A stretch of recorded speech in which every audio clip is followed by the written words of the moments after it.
اس وادی کا ذکر قرآن پاک میں بھی ہے، اور نمل عربی میں چونٹیوں کو کہتے ہیں، اور اس وادی کو وادی نمل کہنے کی وجہ یہ ہے کہ وہاں چونٹیاں بہت زیادہ تعداد میں پائی جاتی تھی۔ کہا جاتا ہے کہ یہ وادی ملک شام یا طائف میں ہے، اور اس وادی کا قصہ حضرت سلیمان علیہ السلام سے کنیکٹڈ ہے۔ ناظرین، حضرت سلیمان علیہ السلام کو اللہ پاک نے زمین کے ایسٹ اور ویسٹ کی حکومت عطا فرمائی تھی۔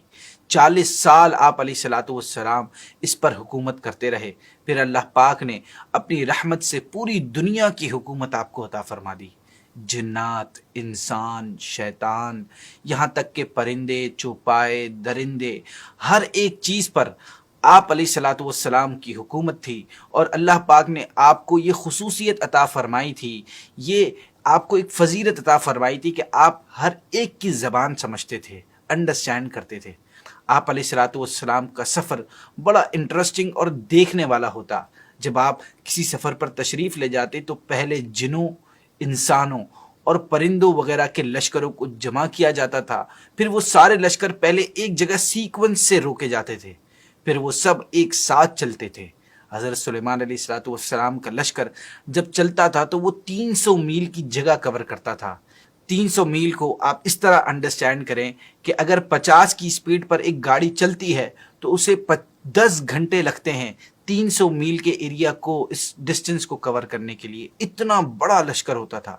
75 میل پر جن ہوتے، 75 میل پر انسانوں کے لیے، اور 75 میل پرندوں کے لیے، اور 75 میل وحشی جانوروں کے لیے ہوتے۔ اور یہ بھی ایک حیرت انگیز بات ہے کہ حضرت سلیمان علیہ السلام کا سفر کبھی ہوا پر ہوتا تھا اور کبھی پیدل اور سواریوں پر ہوتا تھا۔ تو ناظرین، ایک مرتبہ آپ علیہ السلام پیدل سفر پر نکلے تو آپ کا گزر طائف یا شام کی اس وادی سے ہوا جہاں چونٹیاں بہت زیادہ تعداد میں پائی جاتی تھی۔ جب چونٹیوں کی ملکہ نے حضرت سلیمان علیہ السلام کے لشکر کو دیکھا تو وہ کہنے لگی، اے چونٹیوں، اپنے گھروں میں داخل ہو جاؤ، کہیں حضرت سلیمان علیہ السلام اور ان کے لشکر بے خبری میں تمہیں کچل نہ ڈالیں۔ ناظرین، یہاں ذرا اس بات پر بھی غور کریں کہ چونٹیوں کی ملکہ کے الفاظ بڑے انٹرسٹنگ ہیں کہ اس نے یہ کہا کہ کہیں تمہیں بے خبری میں کچل نہ دے۔ اس نے یہ الفاظ اس لیے کہے کیونکہ وہ یہ جانتی تھی کہ حضرت سلیمان علیہ السلام نبی ہیں اور جسٹس اور انصاف کرنے والے ہیں۔ ظلم اور زیادتی آپ کے شان کے لائق نہیں ہے، اس لیے اگر آپ کے لشکر سے چونٹیاں کچلی جائیں گی تو وہ بے خبری ہی میں کچلی جائیں گی، نہ کہ جان بوجھ کے۔ حضرت سلیمان علیہ السلام نے چونٹیوں کی یہ بات 3 میل سے دور سے سن لی، اور آپ چونٹیوں کی ملکہ کی یہ بات سن کر مسکرا اٹھے۔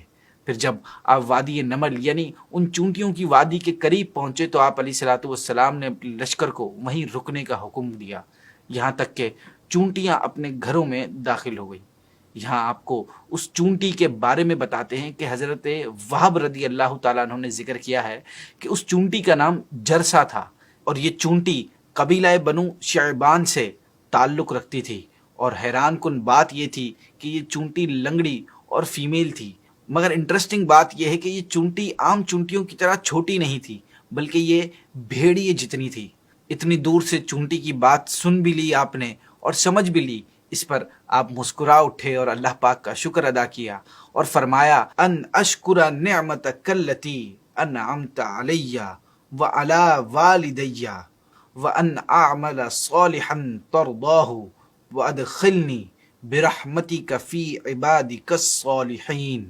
میں شکر کروں تیرے احسان کا جو تو نے مجھ پر اور میرے ماں باپ پر کیے، اور یہ کہ میں بھلا کام کروں جو تجھے پسند آئے، اور مجھے اپنی رحمت سے ان بندوں میں شامل کر جو تیرے قرب خاص کے سزاوار ہیں۔